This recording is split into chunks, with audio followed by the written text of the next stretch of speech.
sure. Graduated last in your class, not first in your class. I want to make Mr. sure. Mr. President, can you let him finish, sir? No, he doesn't know how to do that. He has, you know, you pick You'd be surprised. Go the ahead, wrong Joe. guy, the wrong night at the wrong. Did you use the word smart? You graduated either the lowest or almost the lowest in your class. Don't ever use the word smart with me. Don't ever use that word. Vote now. You're going to pack the Make court? sure you, in fact, let people know He doesn't want you're to a answer the senator. question. I'm not going to answer the question Why because would you answer that because question? the question is the question is Justice, the radical question, left. Will you shut up, man? Listen, You folks at home, how many of you got up this morning and had an empty chair at the kitchen table because someone died of COVID?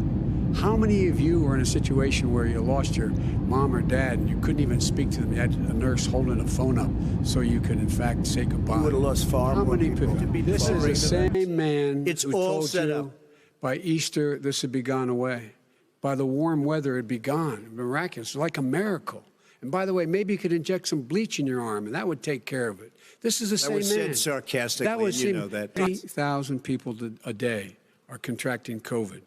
In addition to that, about between 750 and 1,000 people a day are dying. When he was presented with that number, he said, it is what it is. Well, it is what it is because you are who you are. He knew all the way back in February how serious this crisis was. He knew it was a deadly disease. What did he do? He's on tape as acknowledging he knew it. He said he didn't tell us or give people a warning of it because he didn't want to panic the American people. You don't panic. He panicked. Mr. The President, people who please testified under oath. So let me ask you this, Joe. No, go ahead, Mr. I'm listening to you. You get the final word, Mr. Well, it's hard to get any word in with this clown. Excuse me. Let me But are you willing tonight to condemn white supremacists and militia groups and to say that they need to stand down and not add to the violence in a number of these cities, as we saw in Kenosha and as we've seen in Portland? Sure, are you I'm willing prepared to do specifically that, but do it? Well, go ahead, sir. I would say almost everything I see is from the left wing, not from the right wing. So what are you saying? I'm willing to do anything. I want to see peace. Then do it, sir. Say it. Do it. Say it. Do you want to call him?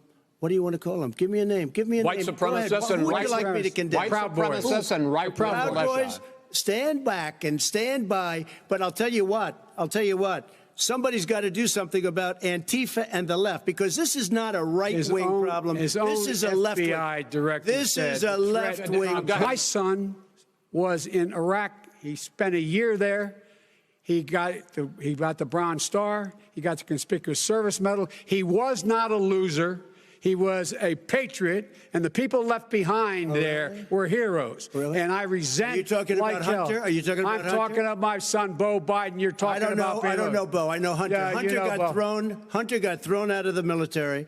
He was thrown out, dishonorably discharged. That's not true. It wasn't dishonorably. Cocaine use.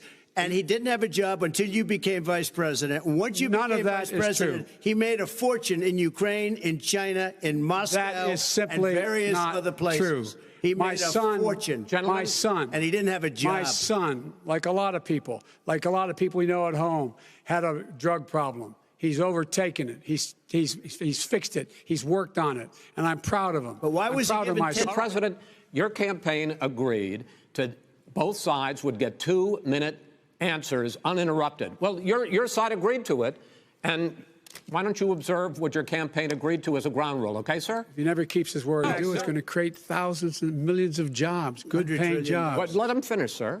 He doesn't know how to do that. $100 billion. I'm urging my supporters to go into the polls and watch very carefully, because that's what has to happen. I am urging them to do it. But I hope it's going to be a fair election. If it's a fair election, I am 100% on board. But if I see tens of thousands of ballots being manipulated, I can't